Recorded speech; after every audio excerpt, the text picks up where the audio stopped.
Bismillahirrahmanirrahim. Assalamualaikum warahmatullahi wabarakatuh.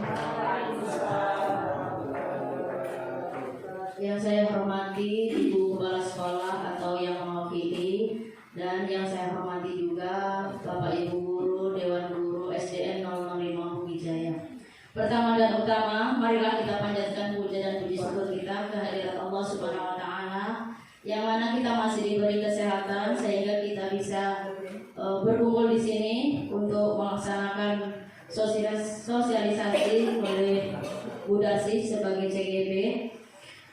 Tak lupa pula sholawat beriring salam kita sanjungkan kepada junjungan kita Nabi Agung Muhammad SAW yang selalu kita nantikan syafaatnya di yaumil akhir nanti. Amin ya rabbal alamin.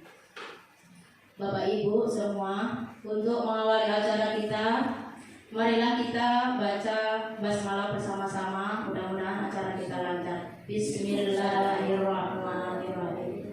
Terima kasih. Semoga dengan pembacaan basmalah akan memperlancar kita pada siang hari ini.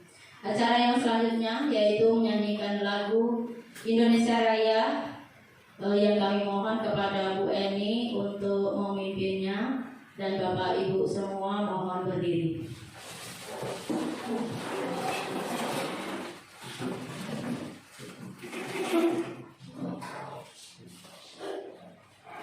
Hiduplah Indonesia Raya, Indonesia tanah airku, tanah tumpah darahku.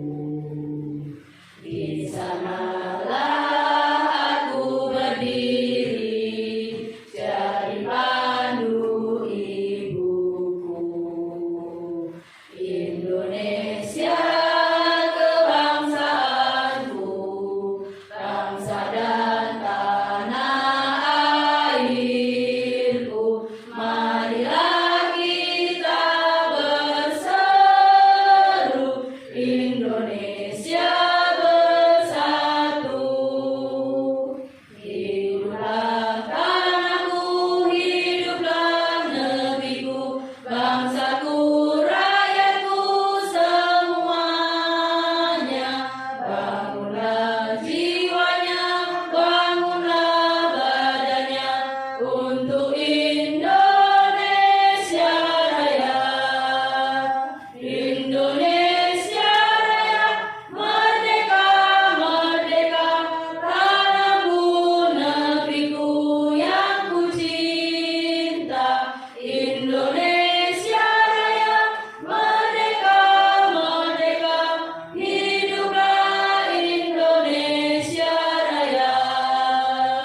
Indonesia Raya, merdeka, merdeka, tanahku, negeriku yang ku cinta. Indonesia Raya, merdeka, merdeka, hiduplah Indonesia Raya.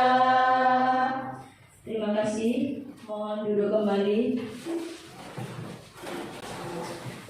Acara selanjutnya yaitu sambutan oleh kepala sekolah yang akan diwakilkan oleh Bapak Roni. Kepada Bapak Roni saya persilakan.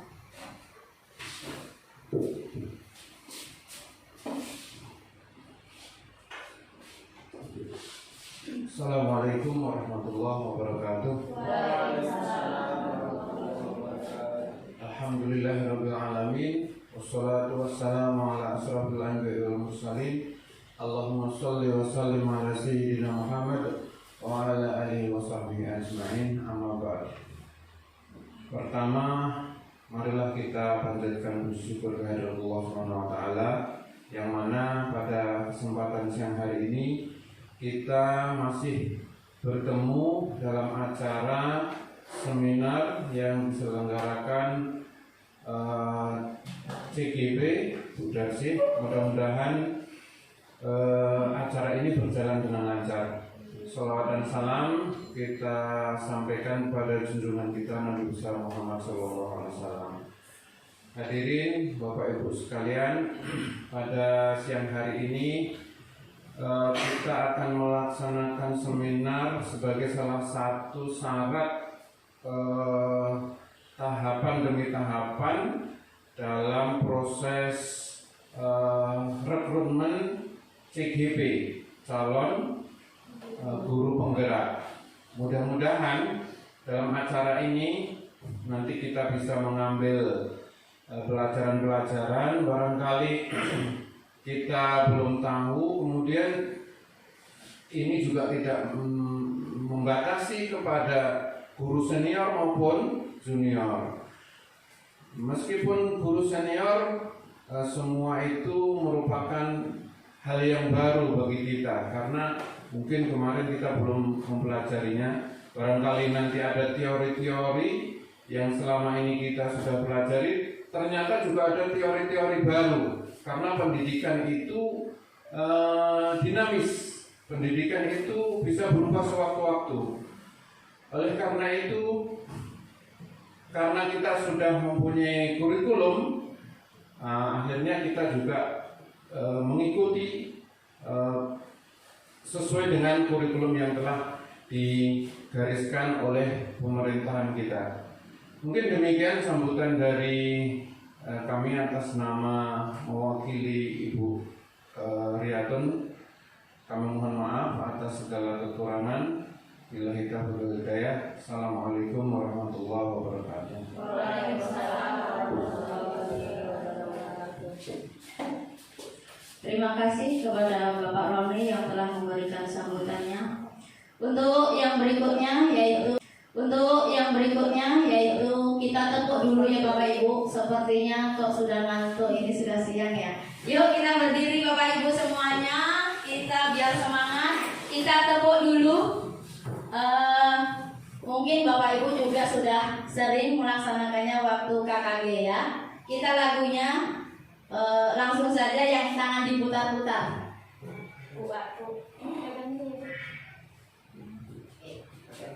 Kita yang tangan diputar-putar. Yuk, 1, 2, 3. Tangan diputar-putar, bertepuk tangan.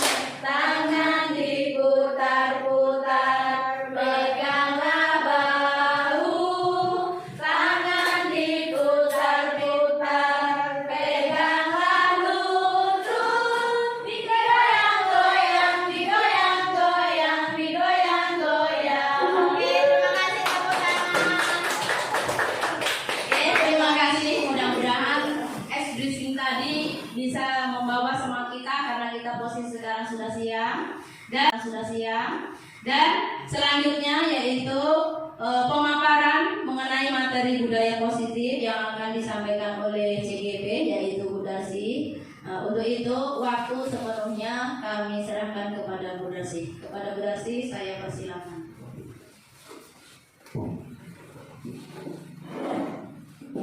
Baik, terima kasih kepada Ibu Putri. Bismillahirrahmanirrahim. Assalamualaikum warahmatullahi wabarakatuh.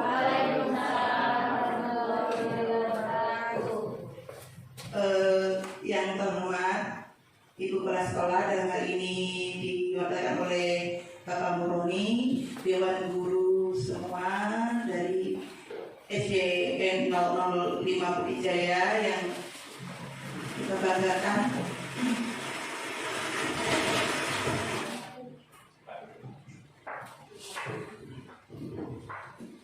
Alhamdulillahirrahmanirrahim. Hari ini kita diberi kesempatan kesehatan oleh Allah Subhanahu wa Ta'ala, Tuhan Yang Maha Esa, karena hari ini semua bisa berkumpul di ruangan kelas 2B ini dalam rangka diseminasi modul 1.4 budaya positif. Shalawat beserta salam marilah senantiasa kita saling kepada Nabi Muhammad SAW. Semoga kita akan selalu mendapatkan syafaatnya. Amin ya Rabbal alamin. Nah, sebelum kita ke materi, Bapak Ibu, boleh minta itu dulu, Oke. Saya baca pantun dulu ya. Makan nasi pakai sambal belacan. Tidak lupa sayur santan daun katu. Kepada Bapak Ibu sekalian, Assalamualaikum warahmatullahi wabarakatuh.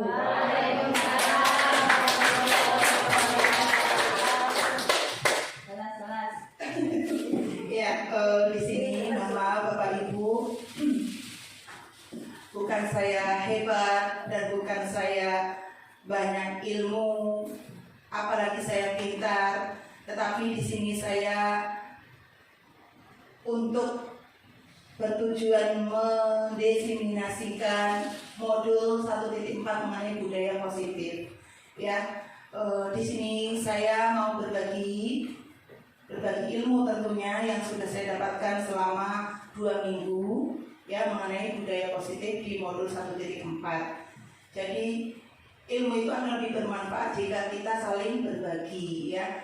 Dan tujuan dari budaya positif ini adalah memang sudah menjadi tugas kita semuanya sebagai warga sekolah ya di SDN 005 Bukit Jaya ini untuk melakukan aksi nyata mengenai budaya positif di sekolah ya. Selanjutnya saya juga mengajak Bapak Ibu untuk berkolaborasi menciptakan budaya positif di SDN 005 Bukit Jaya, karena apabila hanya 1 atau 2 orang saja yang menerapkan, maka tidak akan tercipta lingkungan yang positif di SDN 005 Bukit Jaya. Oleh karena itu saya mengajak Bapak Ibu semuanya untuk sama-sama bekerja sama ya, berkolaborasi dalam menciptakan budaya positif di SDN 005 Bukit Jaya.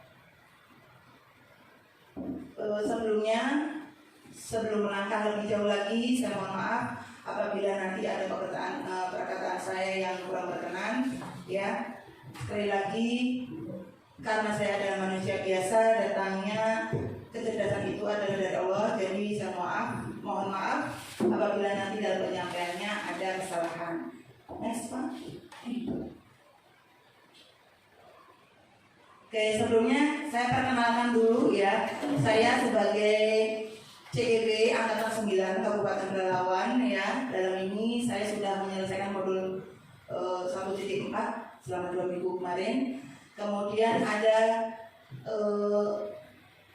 fasilitator saya yaitu Bu Juni Lestiningsi. Kemudian ada pengajar praktik yang biasa datang pendampingan individu ya Bapak Ibu. Itu ada Ibu Kolija Saragi. Nah, sebelum kita membahas mengenai budaya positif Bapak Ibu, mari kita buka dengan melihat slide berikut, yaitu mengenai tujuan pendidikan menurut Ki Hajar Dewantara.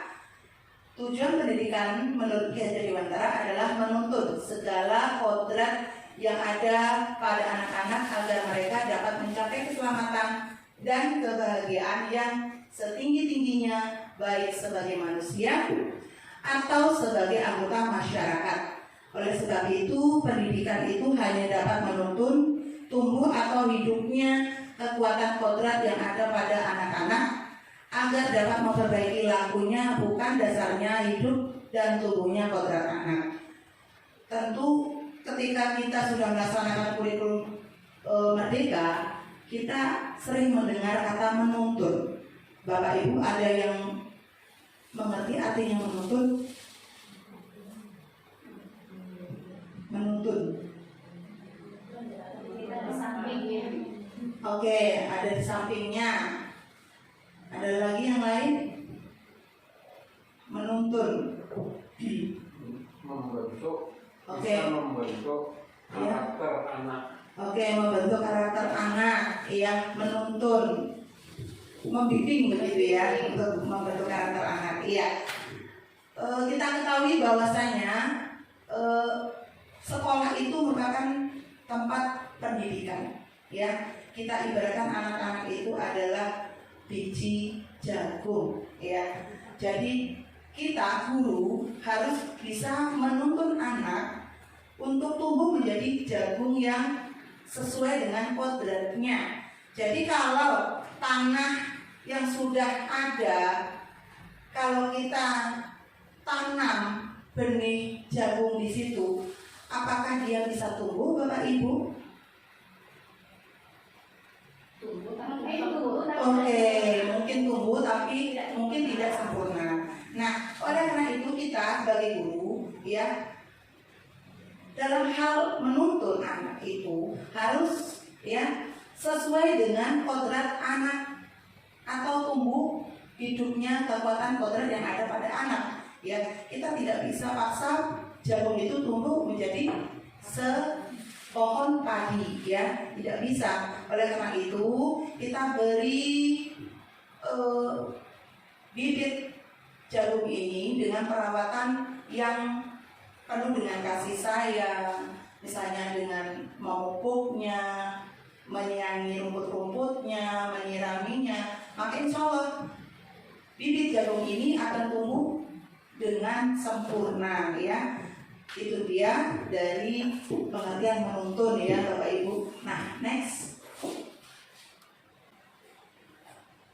Oke, sebelum kita ke budaya positif, berdasarkan tujuan pendidikan tadi, ya, bagaimana cara kita itu untuk memenuhi tujuan pendidikan tadi apabila kita tidak ada budaya positif. Jadi ada yang penerapan budaya positif di sekolah kita, maka insya Allah tujuan pendidikan yang diharapkan akan dapat terlaksana. Nah, contoh-contohnya adalah yang sudah kita laksanakan. Budaya positif sekolah kita adalah 5S, ya Bapak Ibu. Kemudian ada tentang kebersihan, kemudian mungkin baris sebelum masuk ke sekolah, seperti itu. Kemudian ada melaksanakan kegiatan-kegiatan pembelajaran, kemudian ada kegiatan-kegiatan perayaan hari besar, ya, itu juga merupakan budaya positif yang sudah kita laksanakan. Jadi dalam hal ini saya mau mengajak Bapak Ibu semua untuk menerapkan secara konsisten budaya-budaya positif yang sudah ada, dan mari kita sama-sama menerapkan budaya positif itu di SDN 005 Bukit Jaya. Nah, sebenarnya apa itu budaya positif? Ya, budaya positif sekolah adalah nilai dan kebiasaan di sekolah yang berpihak pada murid agar mereka dapat berkembang menjadi pribadi yang kritis, penuh tanggung jawab sesuai dengan profil pelajar Pancasila. Jadi kita akan menerapkan budaya positif di SDN 005 Bukit Jaya ini bersama-sama. Jadi tidak bisa dilakukan hanya 1-2 orang saja. Jadi kita berkolaborasi untuk menerapkannya di sekolah. Next. Adapun konsep inti dari budaya positif itu adalah sebagai berikut. Jadi ini ada perubahan paradigma belajar, disiplin positif, kebutuhan dasar manusia, motivasi perilaku manusia, restitusi posisi kontrol guru, keyakinan kelas, dan segitiga restitusi. Jadi materi-materi ini, konsep inti budaya positif sudah kami pelajari selama 2 minggu, ya Bapak Ibu. Walaupun 2 minggu, tapi luar biasa imbasnya, pengaruhnya luar biasa untuk saya, dan ternyata saya merasa ada yang tersentil di sini, ya. Bahwasanya ada beberapa yang belum sesuai dengan apa yang sudah kita lakukan Bapak Ibu, ya. Mari kita bersama-sama nanti refleksi, ya, apa seharusnya yang kita perbaiki dalam kegiatan pembelajaran kita bersama-sama. Selanjutnya kita ke konsep inti budaya positif yang pertama, yaitu perubahan paradigma. Nah, dalam hal ini saya mau Bapak Ibu berdiri berhadapan berpasangan. Salah satunya silakan tentukan siapa yang jadi A untuk mengepalkan tangan, si B yang mempengaruhi agar tangan si A ini tangannya mau terbuka atau tertutup, begitu. Si A yang mengepalkan tangan, yang A mengepalkan tangan, yang B silakan pengaruhi si A untuk, ya, sekuat tenaga membuka kepala si A. Tetapi si A bagaimana meresponnya? Ayo silakan. Paham ya? Si A mengepalkan tangan, si B silakan rayu, mengancam, membujuk, menghardik, menyuap apa saja agar dapat membuka kepala tangan si A. Ya, ayo coba.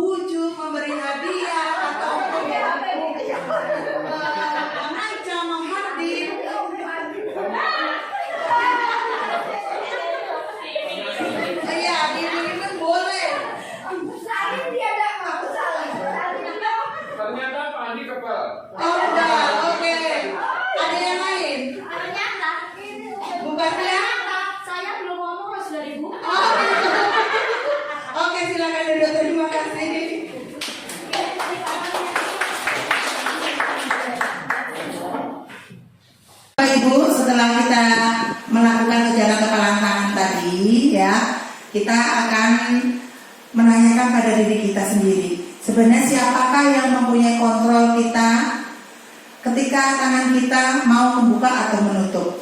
Ya, ketika tangan kita mau membuka, ya, berarti kita itu sedang dikontrol oleh orang lain. Meskipun kita sebenarnya mau menutup, tapi karena adanya ancaman, hardikan, dan juga rayuan dari orang lain, akhirnya kita membuka tangan. Nah, bagi yang menutup tangan berarti mereka sudah mengontrol dirinya sendiri. Bahwasanya ada teori mengenai ilustrasi kontrol. Nah, menurut Dr. William Glasser dalam kontrol teori yang kemudian dikembangkan, yaitu ada beberapa ilusi kontrol. Yang pertama adalah ilusi guru mengontrol murid. Jadi pada dasarnya itu kita tidak bisa memaksakan kehendak kita kepada murid kita ya. Kita mau anak murid kita itu melakukan sesuatu yang belum tentu anak kita itu mau melakukannya ya.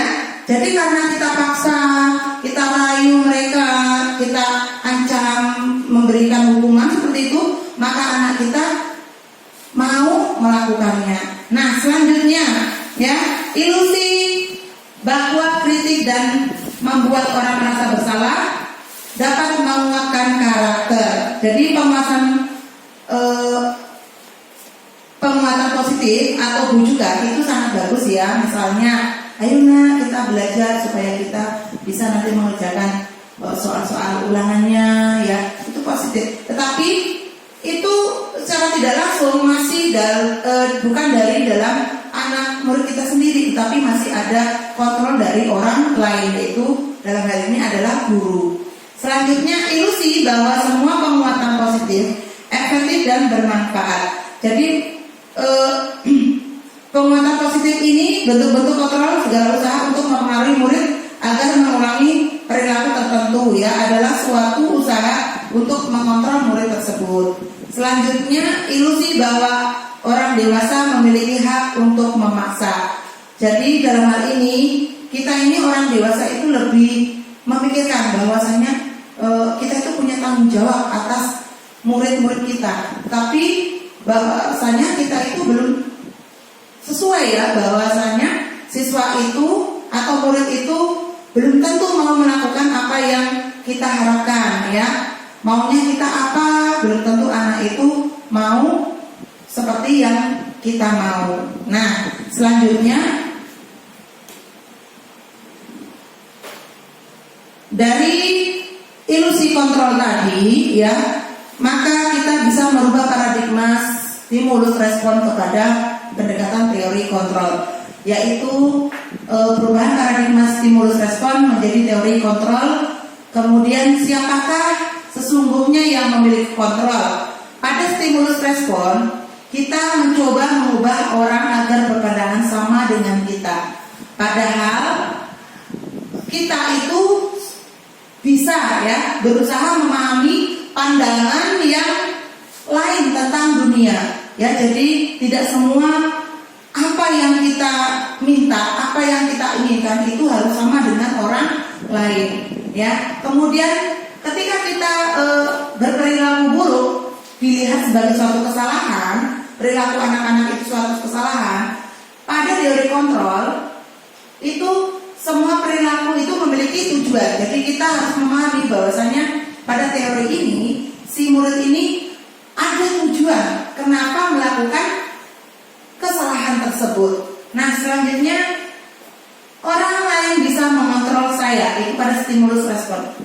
Tapi pada teori kontrol atau pilihan ya, hanya ada yang bisa mengontrol diri Anda. Jadi tidak ada orang lain selain diri Anda yang bisa mengontrol. Walaupun itu ada rayuan, hardikan, ancaman dan sebagainya, tetap hanya diri Anda yang bisa mengontrol. Jadi murid itulah yang punya kontrol sendiri ya Bapak Ibu. Selanjutnya, pemaksaan ada pada saat bujukan gagal. Nah, ini stimulus respon ya Bapak Ibu. Jadi ketika kita memaksa siswa untuk melakukan sesuatu yang kita mau, ternyata siswa tidak mau melakukannya, justru mau melakukannya, berarti dia itu ada pemaksaan ya. Nah, pada teori kontrol atau pilihan, kolaborasi dan konsensus menciptakan pilihan-pilihan baru. Nah, jadi itu pada teori kontrolnya. Selanjutnya model berpikir menang kalah. Tadi yang bisa membuka tangannya itu berarti menang bagi si B karena dia sudah bisa mengontrol si A. Sudah mau dia membuka tangannya, ya kepala tangannya, karena ada rayuan itu tadi ya, ada ancaman dan juga hardikan ya. Nah, ada bujukan. Tetapi pada teori kontrol pilihan, model berpikir itu menang-menang, jadi tidak ada yang kalah, semuanya sama-sama menang. Next, kita sekarang ke disiplin positif ya. Apa makna dari kata disiplin? Ketika kita mendengar kata disiplin Bapak Ibu, pasti yang terbayang di benak kita adalah mengenai aturan ya. Biasanya kata disiplin itu dihubungkan dengan tata tertib ya, dengan peraturan, kepatuhan dan kepatuhan pada peraturan.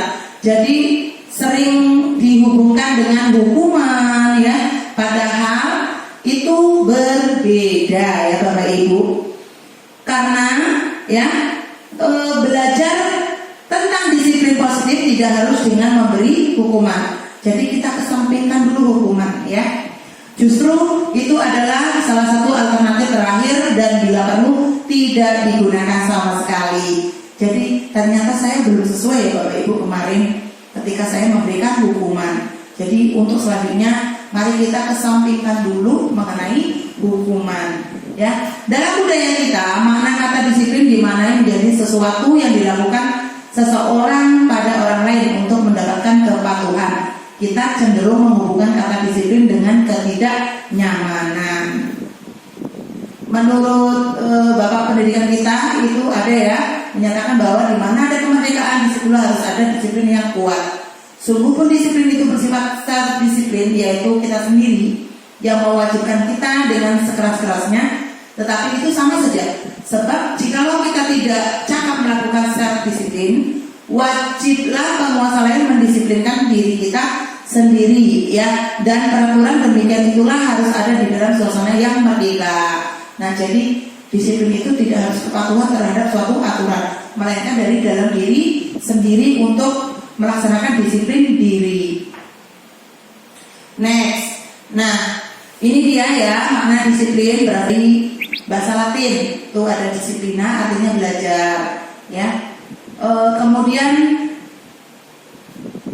dalam budaya kita makna kata disiplin telah berubah menjadi sesuatu yang dilakukan seseorang pada orang lain untuk mendapatkan kepatuhan. Kecenderungan umum adalah menghubungkan kata disiplin dengan ketidaknyamanan, bukan dengan apa yang kita hargai atau pencapaian suatu tujuan mulia. Disiplin adalah kemampuan memerintah diri sendiri dalam mengontrol dan menguasai diri untuk memilih tindakan yang mengacu pada nilai-nilai yang kita hargai dengan penuh tanggung jawab tanpa terperintah orang lain.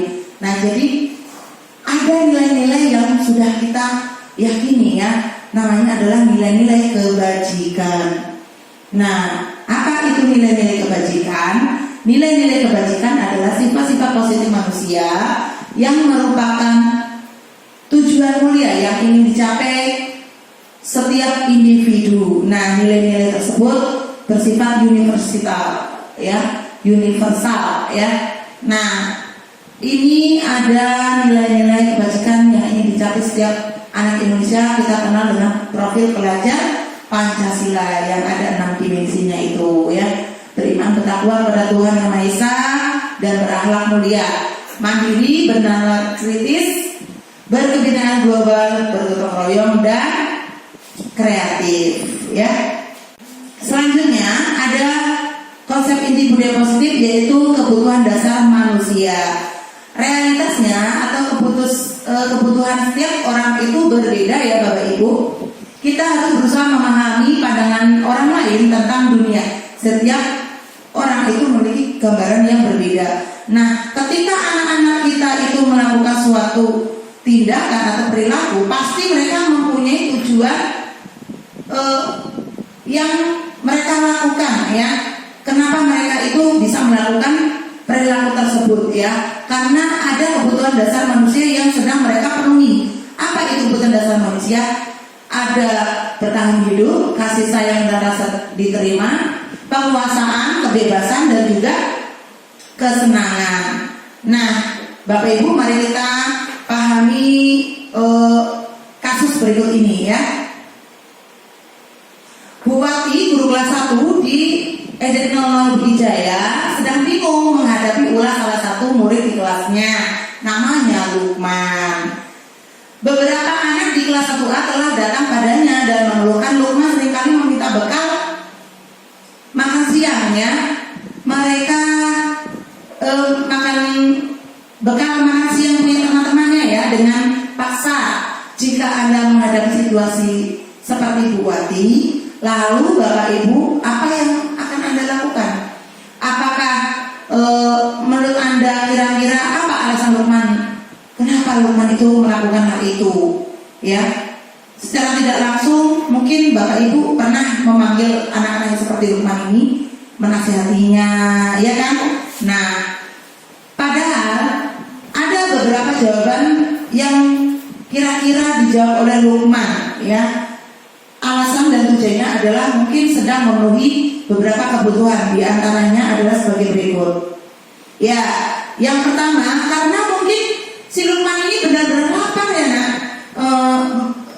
Dia tuh merasa lapar karena orang tuanya itu tidak membawakan bekalnya seperti itu. Nah, jadi ketika makan siang dia tuh udah merasa lapar. Jadi bagaimana dia bisa belajar dengan tenang kalau dia dalam keadaan merasa lapar? Jadi di situ dia sedang memenuhi kebutuhan dasarnya, yaitu mengenai kebutuhan bertahan hidup, ya Bapak Ibu. Selanjutnya, karena dia merasa senang temannya jadi memperhatikan dia. Ketika temannya melaporkan tindakannya itu pada gurunya, dan gurunya memberitahu orang tuanya, sehingga orang tuanya jadi memperhatikan dirinya. Nah, dia tuh jadi merasa senang katanya ya, teman-temannya memperhatikan, berarti dalam ini dia mencari perhatian ya. Nah, jadi di hal ini ternyata si Lukman ini sedang memenuhi kebutuhan, yaitu kasih sayang dan rasa diterima. Selanjutnya, kemungkinan karena ia merasa hebat karena temannya jadi takut dengan dia dan menuruti keinginannya. Ya, jadi dalam hal ini dia itu sedang memenuhi kebutuhannya sebagai pemimpin ya. Dia mau berkuasa. Jadi ada kebutuhan penguasaan yang sedang ia penuhi di sini. Jadi dia merasa dirinya lah yang paling hebat di kelas, Bapak. Selanjutnya, karena dia merasa bosan dengan bekal makanan yang dibawa ibunya dari rumah, karena ibunya selalu membawakannya bekal yang sama, tiap hari telur dadar terus sama mie goreng kata Bu Wati ya.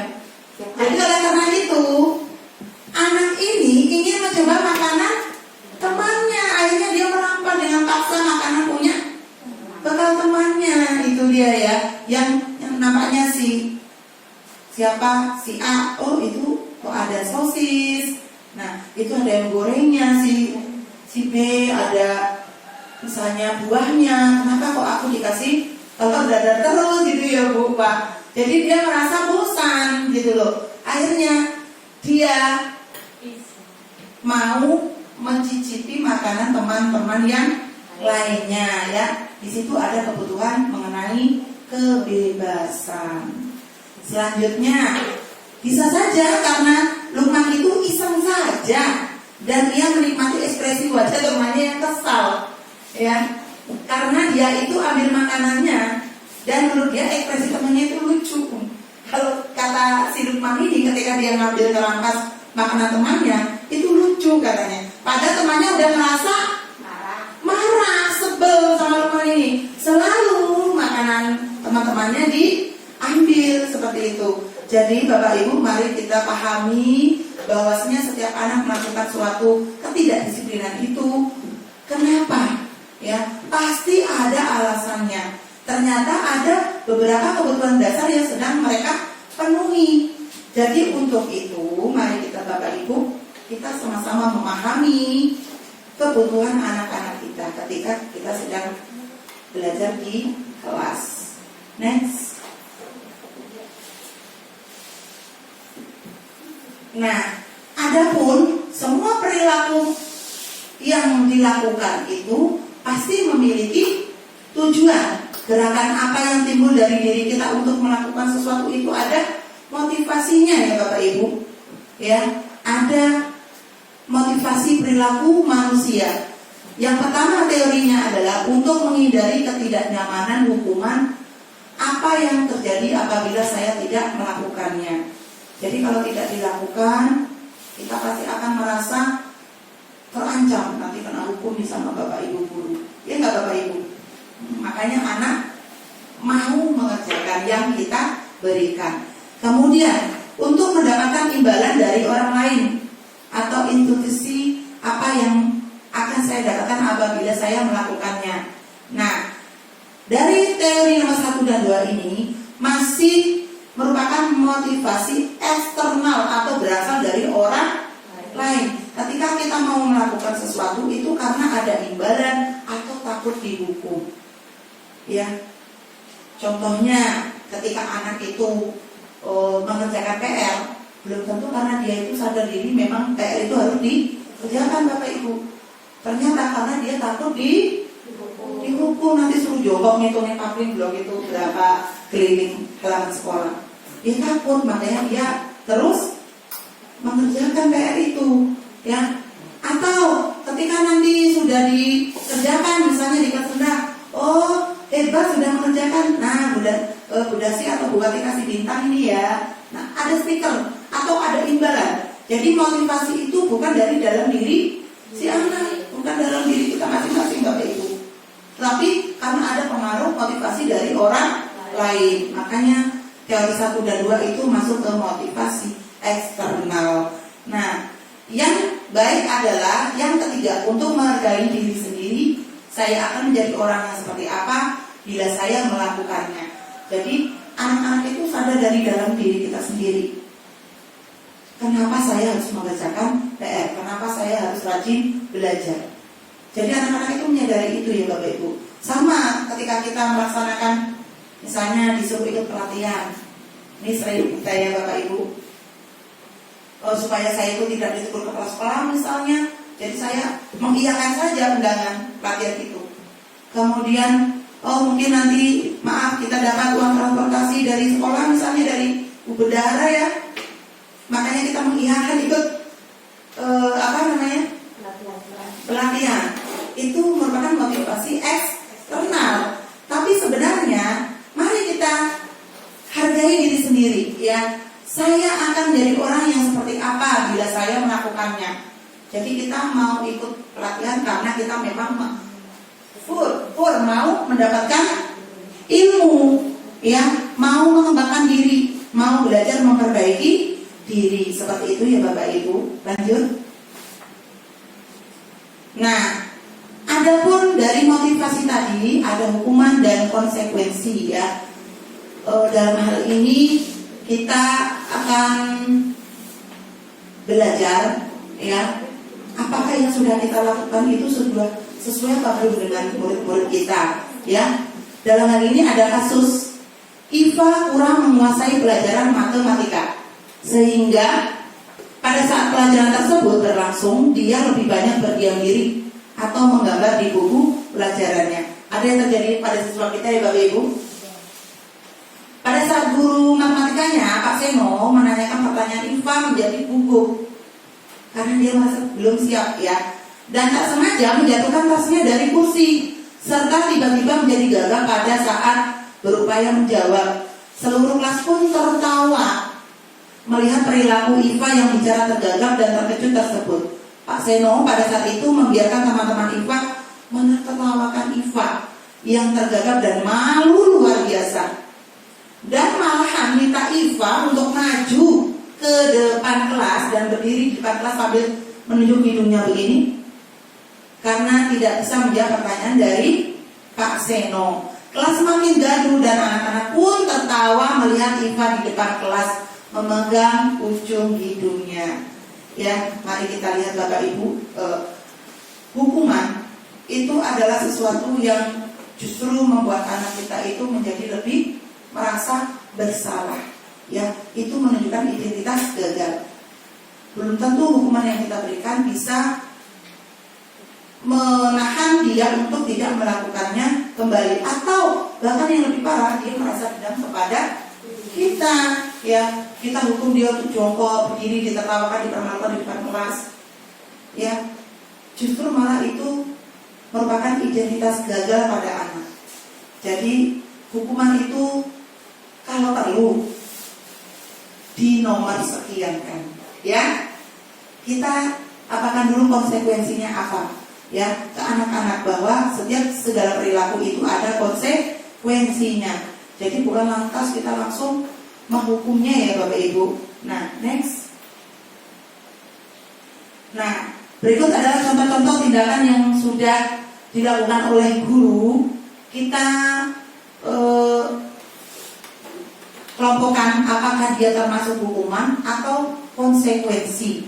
Ya, mencatat 100 kali di dalam buku kalimat "Saya tidak akan terlambat lagi karena terlambat ke sekolah" sebanyak 100 kali.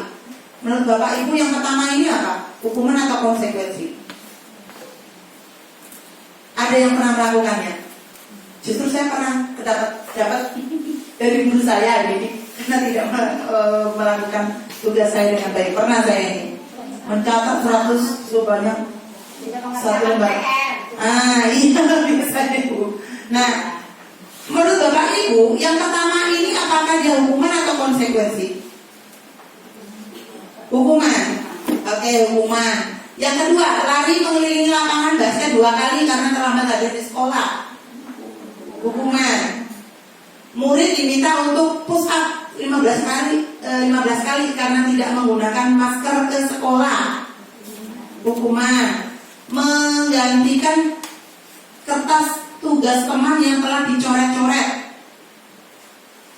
Konsekuensi atau hukuman? Konsekuensi. Membersihkan tumpahan air di meja tulis karena tersenggol pada saat belajar. Oke. Murid disuruh untuk mengenakan sepatu seharian di sekolah karena tidak menggunakan sepatu hitam. Yang terakhir, lari mengelilingi lapangan basket 2 kali karena terlambat 10 menit untuk pelajaran PJOK. Hukuman. Sebentar ya, kita dengarkan ini dulu. Nah. Mari kita lihat jawaban Bapak Ibu tadi. Ternyata yang pertama adalah hukuman. Kemudian yang kedua juga hukuman. Ketiga, menggantikan kertas itu adalah konsekuensi. Membersihkan tumpahan air juga konsekuensi. Murid disuruh untuk tidak mengenakan sepatu seharian itu hukuman. Kemudian lari mengelilingi lapangan basket 2 kali karena terlambat 10 menit untuk belajar PJOK, konsekuensi. Artinya di konsekuensi ini kita masih memberikan kesempatan kepada anak, ya, bahwasanya ada sesuatu yang harus mereka dapatkan ketika mereka melanggar suatu ketidakdisiplinan tersebut, ya. Contohnya sudah disepakati di kegiatan PJOK, pelajaran PJOK, kalau terlambat datang 10 menit maka dia akan mengganti dengan mengelilingi lapangan, ya, seperti itu. Kemudian pada menggantikan kertas tugas teman yang telah dicoret-coret. Jadi ada sesuatu konsekuensi yang harus dia terima, yaitu dia harus menggantikan kertas tugas teman yang telah dicoret-coret. Jadi kesampingkan dulu hukuman. Kita jelaskan ke anak itu dulu, ya, apa konsekuensinya. Seperti itu ya Bapak Ibu. Nah, ini adalah materi yang saya senangi Bapak Ibu. ada posisi kontrol restitusi. Yang pertama ada sebagai penghukum, pembuat berasa bersalah, ketiga teman, 4 pemantau, dan 5 manajer. Ya, nanti kita lihat sama-sama Bapak Ibu, kita itu sebenarnya berada di posisi kontrol yang mana. Nah, kita lihat dahulu Bapak Ibu, ada motivasi guru ya berbuat dalam hal ini, motivasi eksternal atau berasal dari orang lain, bukan diri sendiri. Di sini merupakan ada penghukum ya. Jadi itu merupakan identitas gagal pada anak ya. Contohnya menghardik ya, guru itu menghardik, menunjuk-nunjuk ke siswa, kemudian menyindir. Nah, kemudian berkata, kalau kamu tidak melakukannya, saya nanti akan, seperti itu. Ya, kemudian hasilnya apa, Bapak Ibu? Anak akan memberontak, ya. Kemudian bisa justru meneruskan kepada teman-temannya atau orang lain. Kemudian pada ancaman, kita mengancam ke anak, ya. Kemudian bilang kepada anak, kita tuh kecewa dengan sikap si anak tadi. Saya kecewa karena kamu tuh udah begini. Nah, ya, hasilnya apa Bapak Ibu? Justru anak ini akan merasa tidak menghargai dan terus berbohong, ya, karena dia tidak mau gurunya itu nanti memberi hukuman ataupun menunjuk dia bahwa dialah yang melakukan kesalahan tersebut. Jadi itu adalah perilaku kontrol yang negatif, ya Bapak Ibu, karena bisa menyebabkan identitas gagal pada anak-anak. Sebaiknya adalah kita itu sebagai teman atau pemantau. Nah, di sini teman itu guru berbuat membuatkan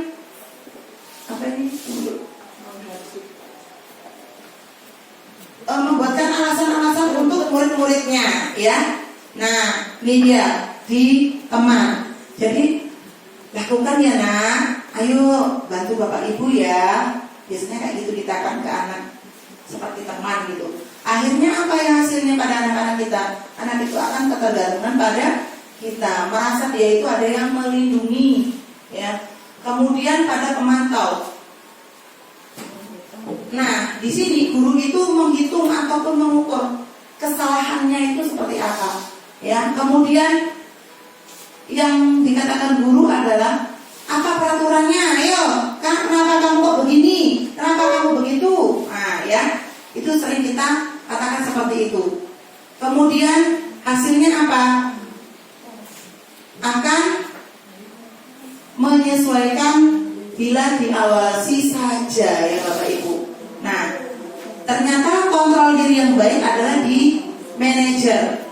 Contohnya, guru berkata, mengajukan pertanyaan, kenapa sih nak kamu melakukan itu? Apa alasannya kamu melakukan itu? Ayo coba nak, bagaimana supaya kamu tidak melakukan itu, bagaimana? Nah, jadi di posisi ini kita diskusi kepada anak, ya, yang akan menguatkan watak atau karakter si anak tersebut. Nah, kasusnya contohnya adalah Adi yang sering terlambat hadir di sekolah. Ketika kita berada di posisi penghukum, kita itu dengan nada suara yang tinggi, bahasa tubuh, mata melotot, ya, dan jari menunjukkan menghabdi. Nah, itu biasanya kita katakan kayak itu. Terlambat lagi, pasti terlambat lagi. Selalu dia datang terlambat. Kapan bisa tepat waktu? Nah, ya. Ketika kita mengucapkan perkataannya seperti itu, nah, menurut Bapak Ibu bagaimana perasaan murid? Bila guru berbicara seperti itu pada saat muridnya datang terlambat, hasilnya apa Bapak Ibu? Kemungkinan murid itu akan merasa marah dan mendendam. Kita nggak tahu kan Bapak Ibu, bahwasanya dampaknya akan seperti itu. Bahkan lebih bersifat agresif. Ya, bisa jadi setelah sudah kembali duduk, murid tersebut akan mencor-cor bukunya, ya, atau meja tulisnya sebagai bentuk kesalahannya kepada kita, ya. Lebih buruk lagi, bahkan ada yang mengempesi motor atau mobil gurunya atau menggores kendaraannya, saking kesel dendam sama apa yang sudah kita katakan nih di posisi penghukum. Nah, selanjutnya di posisi pembuat merasa bersalah. Di sini nada suaranya sudah memelas, halus, ya. Bahasa tubuhnya sudah merapat ke anak, sudah agak halus lah ya. Adi, kamu ini bagaimana ya? Kamu kan sudah berjanji dengan ibu tidak akan terlambat lagi. Kamu kenapa ya senang sekali mengecewakan ibu, nak? Ibu benar-benar kecewa sekali. Nah, menurut bapak ibu bagaimana perasaan si anak ini? Maka dia akan merasa bersalah. Bahkan pernah saya itu berkata, kenapa buku kok tidak dibawa sesuai jadwal? Kenapa? Tanpa menjawab dia udah nangis. Dia merasa bersalah sekali ketika kita mengatakan hal itu, ya. Bersalah karena telah mengecewakan kita, gurunya, ya. Nah, jadi murid ini akan merasa menjadi orang yang gagal dan tidak sanggup membahagiakan orang lain, ya Bapak Ibu. Kadang-kadang sikapnya yang ini malah lebih berbahaya dari sikap penghukum, karena emosi akan tertanam rapat di dalam murid menahan perasaan. Jadi ditahannya di sini gitu, ya. Suatu saat akan menjadi bom waktu yang sewaktu-waktu bisa meledak. Selanjutnya ada posisi kita sebagai teman, ya. Nada suaranya biasanya kita udah ramah, akrab, dan bercanda, ya, ke anak-anak seperti yang diucapkan oleh gurunya. Adi, ayolah, bagaimana sih kamu? Kemarin kamu sudah janji ke bapak bukan? Kenapa terlambat lagi? Sambil tertawa ringan. Jadi nggak menuntut lagi, udah nggak menghardik lagi, ya. Ya sudah, tidak apa-apa, duduk dulu sana, nanti Pak Guru bantu kamu ini, gitu kan biasanya kan. Nah, bagaimana perasaan murid dengan sikap guru yang seperti ini, Bapak Ibu? Pernah kan kita kayak gitu sama anak-anak kita, merasa dekat seperti teman kita sendiri gitu loh. Nah, murid akan merasa senang dan akrab dengan guru, iya, merasa senang seperti temannya, ya. Nah, ini termasuk dampak yang positif. Hanya saja di sisi negatifnya, murid ini menjadi tergantung pada gurunya sendiri, ya. Bila ada masalah, dia merasa ada yang melindungi, membantunya itu, ya. Nah, jadi ini bagus, ya. Tetapi ada dampak negatifnya. Selanjutnya di posisi pemantau, nadanya itu udah datar, bahasa tubuhnya udah formal, ya.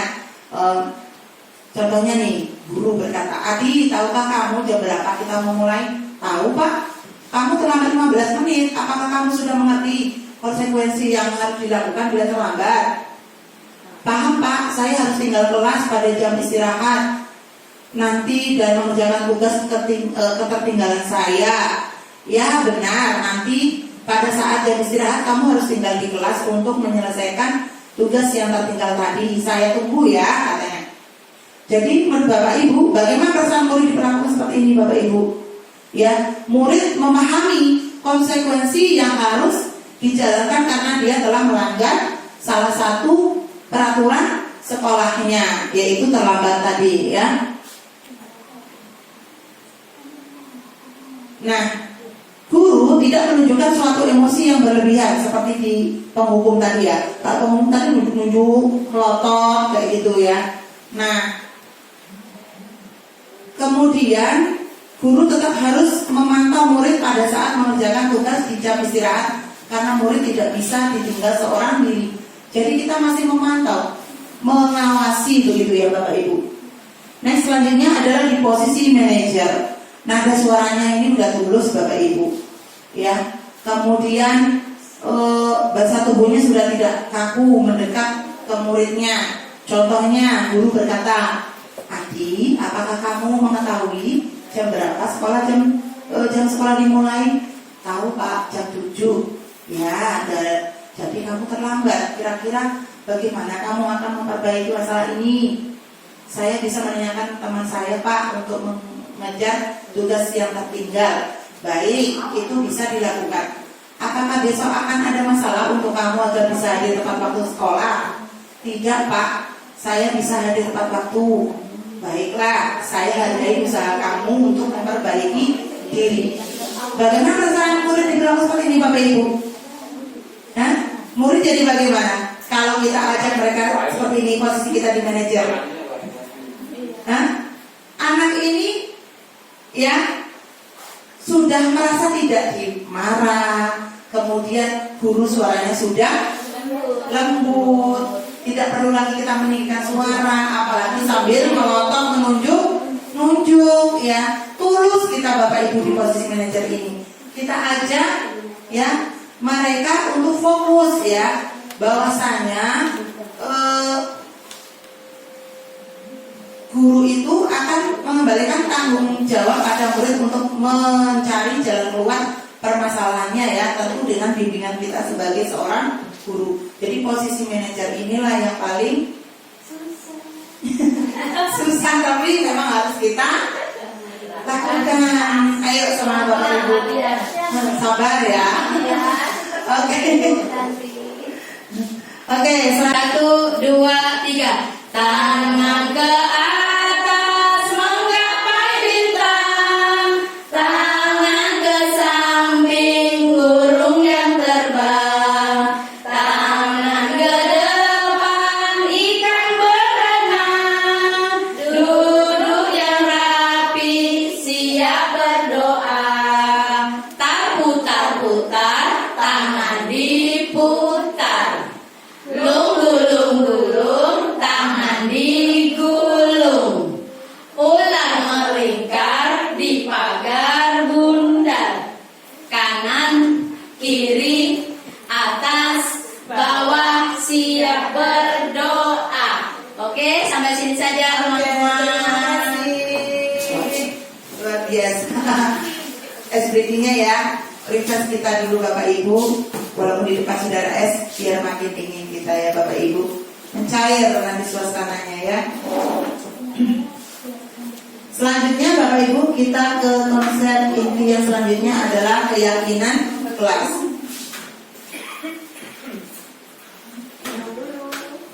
Ya, silakan. Mungkin Bapak Ibu ada yang sudah melaksanakannya ya di dalam kelas berdasarkan ilmu yang didapatkan dari PNM ya.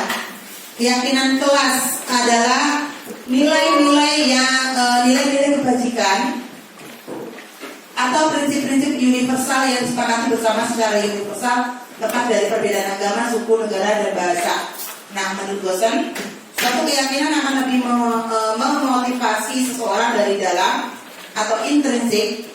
Seseorang akan lebih bersemangat untuk menjalankan keyakinannya daripada hanya sekedar mengikuti peraturan kelas. Jadi, kenapa harus keyakinan kelas ya Bapak Ibu, bukan peraturan kelas? Kalau peraturan kelas itu identik dengan kata tidak, dilarang, kemudian tidak boleh, jangan, ya kan Bapak Ibu? Nah, jadi itu kadang-kadang hanya dibaca saja ya anak-anak kita itu. Terus tidak bisa mereka itu serta-merta langsung menyanggupinya atau melaksanakannya ya, justru malah sering melakukan pelanggaran. Nah, keyakinan kelas hadir di sini untuk nilai-nilai kebajikan yang ada pada diri anak-anak itu sendiri. Jadi keyakinan kelas ini dibentuk untuk anak-anak itu meyakini bahwa keyakinan kelas yang ada di kelasnya itu dari dalam diri si siswa itu sendiri yang bertanggung jawab untuk melaksanakan keyakinan kelasnya ya Bapak Ibu. Nah, dari peraturan kelas yang sudah ada kita rubah menjadi ke keyakinan kelas. Contohnya peraturan kelas ada kata jangan makan di dalam kelas misalnya, tidak boleh merokok atau dilarang membawa sepeda motor ke sekolah. Itu kalimatnya masih berupa kalimat negatif ya Bapak Ibu. Nah, untuk keyakinan kelas ini kita rubah menjadi kalimat positif. Contohnya kalau peraturan tidak boleh membuang sampah sembarangan. Nah, untuk merubahnya keyakinan kelas, jadi kita bisa merubah apa tuh? Nah, buanglah sampah pada tempatnya seperti itu. Jadi di situ ada nilai yang akan secara tanggung jawab dari dalam diri anak sendiri itu untuk melaksanakannya begitu. Meyakini bahwa membuang sampah itu harus pada tempatnya ya Bapak Ibu. Begitu. Nah, dari keyakinan kelas ini maka akan terciptalah lingkungan positif. Jadi apabila nanti lingkungan sekolah 005 budaya ini sudah tercipta positif, maka akan terwujudlah budaya positif. Jadi mari Bapak Ibu kita sama-sama berkolaborasi untuk menerapkan budaya positif. Nah, di sini ada beberapa kalimat peraturan yang bisa kita buat ke dalam keyakinan kelas, ya. Keyakinan kelasnya adalah contohnya selalu kembalikan buku ke tempatnya. Ini keyakinan kelasnya mengenai nilai tanggung jawab. Kemudian dilarang mengganggu orang lain, berarti menghormati orang lain. Hadir di sekolah 15 menit sebelum pembelajaran dimulai, berarti menghormati orang lain atau berkomitmen. Dilarang melakukan kekerasan. Di situ keyakinan kelasnya adalah keselamatan menghormati orang lain. Dilarang menggunakan narkoba, berarti dia keyakinan kelasnya mengenai hal kesehatan. Kemudian juga yang terakhir ini ya, ada keyakinan kelas di sana. Nah, jadi Bapak Ibu, anak-anak kita itu kita ajak untuk membentuk keyakinan kelas ya, dengan mengajak mereka maunya itu kelasnya itu seperti apa. Kita ajak mereka bermimpi, impiannya itu seperti apa kelasnya, maunya ya. Apakah maunya kelasnya itu rapi, indah? Nah, maka buat keyakinan kelasnya bahwasanya tentang kebersihan, buanglah sampah pada tempatnya seperti tadi Bu, seperti ya. Nah, selanjutnya misalnya ada tidak boleh saling mengejek ya Bapak Ibu. Nah, kita buat keyakinan kelasnya saling menghormati dan menghargai. Nah, kadang-kadang dari ejek-ejekan sama orang tua, ejekan fisik, lama-lama jadi berantem ya Bapak Ibu. Nah, jadi adanya keyakinan kelas ini diharapkan anak-anak itu bertanggung jawab untuk meyakini keyakinan kelasnya.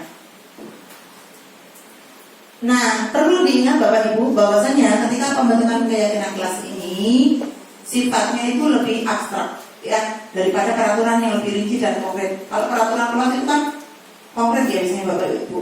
Ini lebih abstrak. Kemudian pernyataannya itu universal atau umum, dapat diterapkan di lingkungan kita semuanya ya, gak usah muluk-muluk, yang penting bisa dipahami dan diterapkan di lingkungan kita ya. Dibuat dalam bentuk positif, tidak terlalu banyak dan mudah dipahami serta mudah diingat.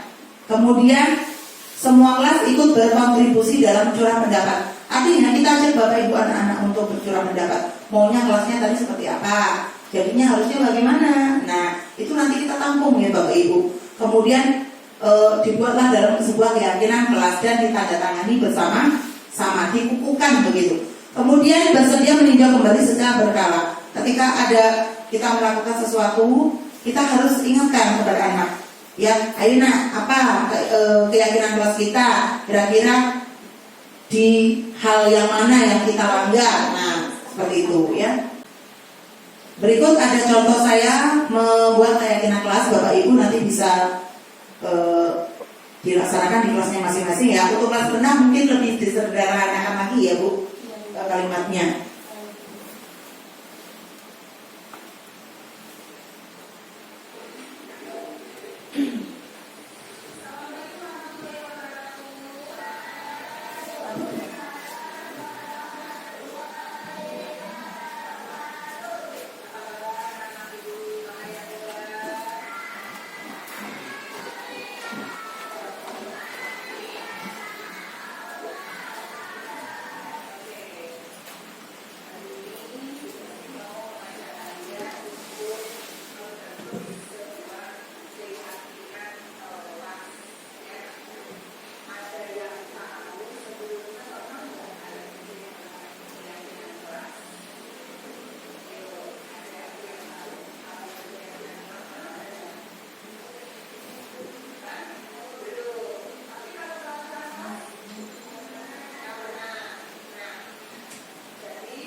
Oke, saya skip ya Bapak Ibu.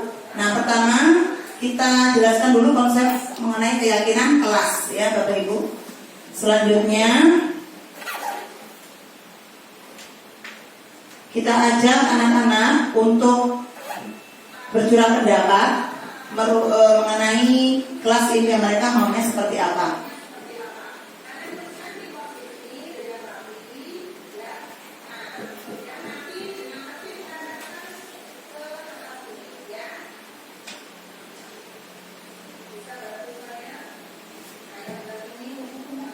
Oke, guru membagikan kertas post-it-nya untuk menuliskan curah pendapatnya. Kemudian anak-anak menempelkan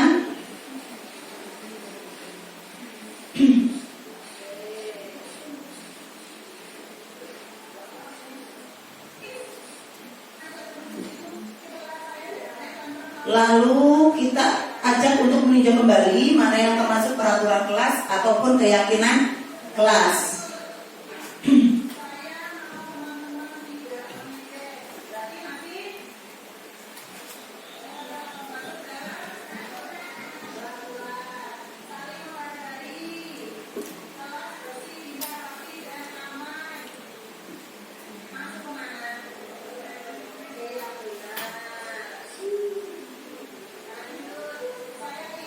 Oke, selanjutnya setelah kita tinjau kembali, selanjutnya kita kukuhkan ya Bapak Ibu keyakinan kelas yang sudah dibentuk dengan cara siswa menandatangani keyakinan kelas yang sudah kita buat.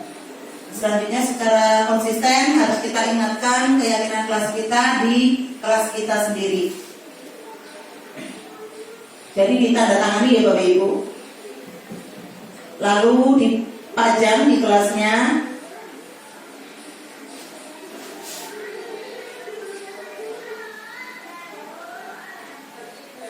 Oke. Demikian ya Bapak Ibu. Nah, ini materi yang terakhir ya Bapak Ibu, segitiga restitusi. Apa itu restitusi? Restitusi adalah proses menciptakan kondisi bagi murid untuk memperbaiki kesalahan mereka, sehingga mereka bisa kembali pada kelompok mereka dengan karakter yang lebih kuat. Restitusi juga merupakan proses kolaboratif yang mengajarkan murid untuk mencari solusi untuk masalah mereka dan membantu murid berpikir tentang orang seperti apa yang mereka ingin menjadi atau tujuan mulia dan bagaimana mereka harus memperlakukan orang lain. Ini menurut dosen 2004. Ya, jadi restitusi ini adalah cara kita menyelesaikan masalah pada anak-anak ya Bapak Ibu. Selanjutnya ada segitiga restitusi. Di sisi kiri ada validasi kebutuhan, sisi kanan ada menanyakan keyakinan kelas, kemudian di bawah ada menstabilkan identitas ya. Jadi masing-masing ada pengertiannya. Yang pertama, menstabilkan identitas. Ini untuk membuat anak yang merasa gagal karena berbuat salah menjadi positif terhadap dirinya dengan berkata, berbuat salah itu hal yang manusiawi. Tidak ada manusia yang sempurna. Bapak Ibu juga pernah membuat kesalahan.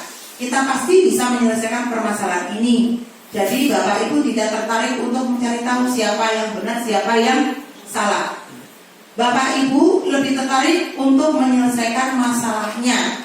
Ya, kalau kamu menyalahkan dirimu sendiri terus menerus, apakah kamu bersikap baik pada dirimu sendiri? Nah, jadi di kegiatan menstabilkan identitas ini kita menanyakan ya kesalahan anak itu, kita identitaskan bahwasanya anak-anak itu membuat kesalahan itu sudah hal yang manusiawi, karena setiap manusia pasti pernah melakukan kesalahan, sama seperti kita guru juga pernah melakukan kesalahan.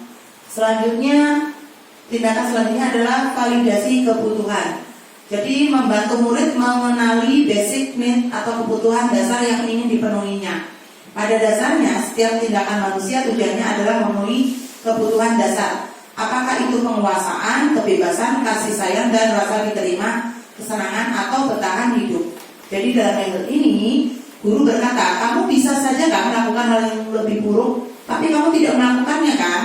Kamu pasti punya alasan mengapa kamu melakukannya. Apa yang penting bagi kamu?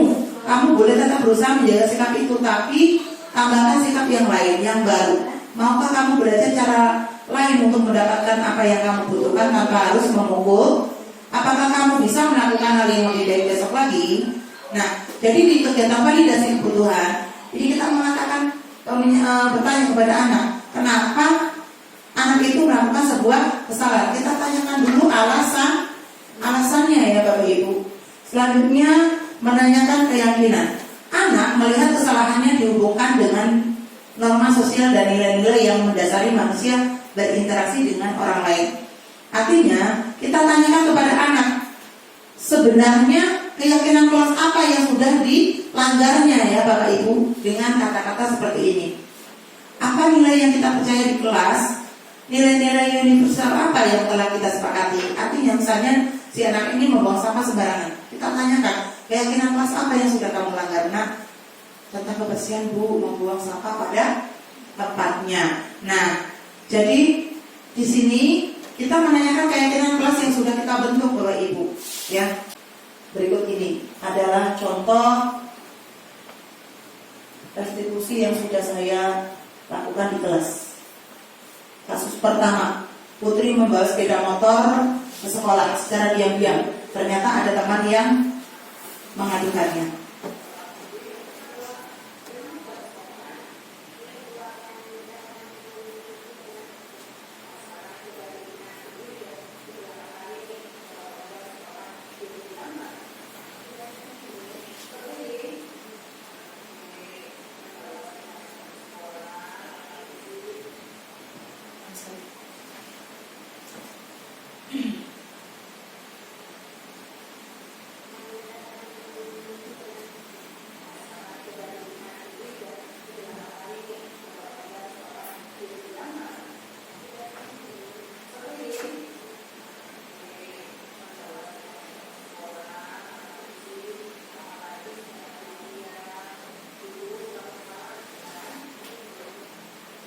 Ini di kegiatan menstabilkan identitas ya Bapak Ibu.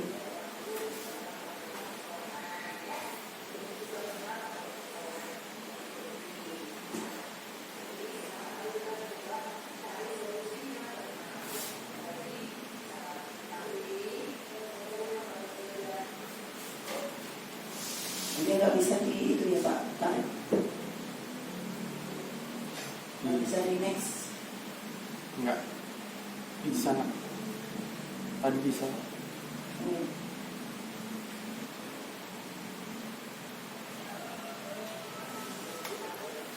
Nah ini di kegiatan menanyakan keyakinan kelasnya ya Bapak Ibu.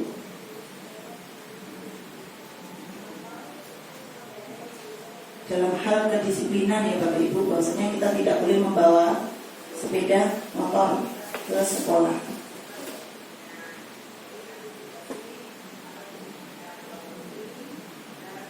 Jadi di sini guru mengajak siswa untuk mencari solusi bagaimana supaya dia tetap berangkat sekolah, tapi tanpa menggunakan sepeda motor sendiri. Ya, kata si Putri ini, saya bisa Bu membonceng temannya yang juga diantar oleh orang tuanya, seperti itu ya. Kemudian selanjutnya ini ada kasus kedua.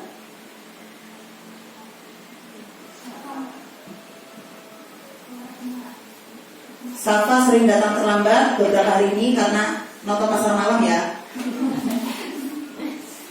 Nah, dia merasa takut untuk masuk ke kelas. Tuh.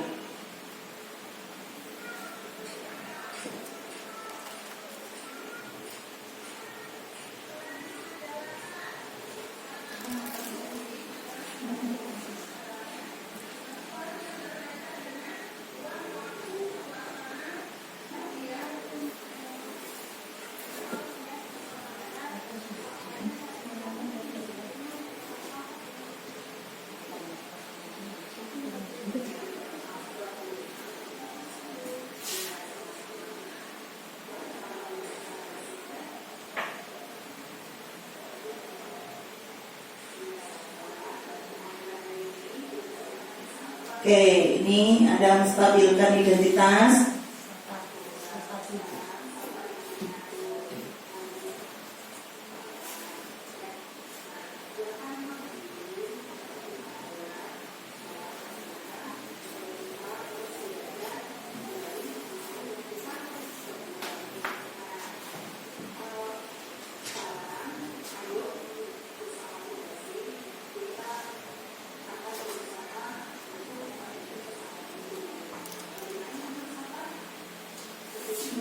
Ya, di sini guru mengajak si Safa untuk mencari solusinya supaya dia tidak terlambat lagi ya. Kemudian ada menanyakan keyakinan kelasnya. Keyakinan kelasnya adalah kedisiplinan ya. Dia tidak menghargai waktu. Jadi solusinya adalah Safa akan menonton pasar malamnya itu hanya di hari libur saja atau malam minggu saja, seperti itu ya, supaya tidak datang terlambat. Nah, Bapak Ibu, demikian adalah kegiatan restitusi yang sudah saya lakukan. Jadi materi konsep inti dari budaya positif sudah selesai. Thank you. Terima kasih Bapak Ibu yang telah menyediakan waktunya untuk saya. Sama-sama kita belajar sharing di sini.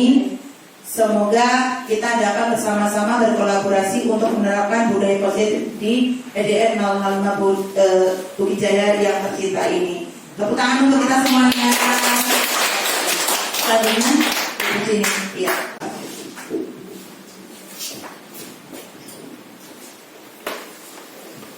Oke, terima kasih. Itulah tadi pemaparan dari Bu Darsi tentang diseminasi budaya positif. Mudah-mudahan kita semua nanti bisa bersama-sama untuk mencoba melaksanakan budaya positif tersebut di sekolah kita. Acara yang selanjutnya yaitu doa yang kami mohon kepada Pak Andi untuk memimpinnya. Kepada Pak Andi dipersilakan. Baik Bapak Ibu, izinkan saya untuk memimpin doa pada kegiatan kita ini. Dan mari kita berdoa menurut agama dan kepercayaan masing-masing. A'udzubillahi minasyaitonirrajim. Bismillahirrahmanirrahim. Alhamdulillahirabbil alamin. Wassalatu wassalamu ala asrofil anbiya'i wal mursalin wa ala alihi wa sahbihi rasulillahi ajma'in. Allahumma ighfir lana dzunubana wa liwalidayya warhamhuma kama rabbayana shaghira wa li jami'il muslimina wal muslimat wal mu'minina wal mu'minat al ahya'i minhum wal amwat innaka ala kulli syai'in qadir. Allahumma inna nas'aluka ridhaka wal jannah wa na'udzubika min sakhatika wan nar. Allahumma a'inna ala zikrika wa syukrika wa husni ibadatik. Allahumma amina bil ilmi wa zayyinna bil hilmi wa akrimna bit taqwa wa jamilna bil afiyah. Ya Allah, ya Rahman, yang Maha Pengasih lagi Maha Penyayang, puji dan syukur kami panjatkan kehadirat-Mu, karena atas limpahan rahmat dan karunia-Mu pada hari ini kami dapat menyelesaikan dan berkumpul dalam acara diseminasi yang dilaksanakan oleh calon guru penggerak di SDN 005 Bukit Jaya. Semoga acara ini selalu berada dalam lindungan dan ridha-Mu. Ya Allah, yang Maha Mengetahui lagi Maha Bijaksana, karuniakanlah kepada kami ilmu yang bermanfaat dan berikanlah kami kemudahan untuk memahami dan mengamalkannya. Ya Allah, janganlah Engkau palingkan hati kami setelah Engkau beri petunjuk kepada kami, dan janganlah Engkau bebankan kepada kami beban yang tak sanggup kami memikulnya. Ya Allah, rahmatilah kami, ampunilah dosa-dosa kami, berikanlah kami kesehatan, mudahkanlah segala urusan kami ya Allah, dan bimbinglah kami ke jalan yang Engkau ridai. Allahumma inna nas'aluka ilman nafi'an wa amalan mutaqabbalan wa rizqan halalan thayyiban mubarakan fi.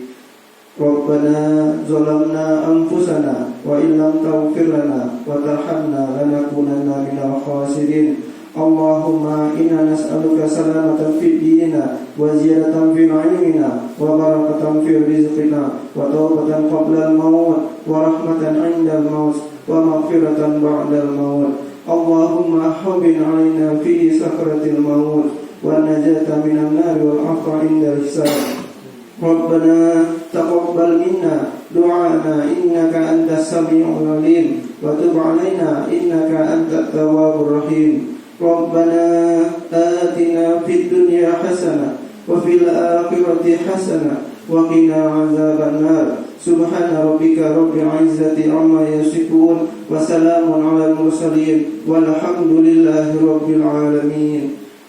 Assalamualaikum warahmatullahi wabarakatuh.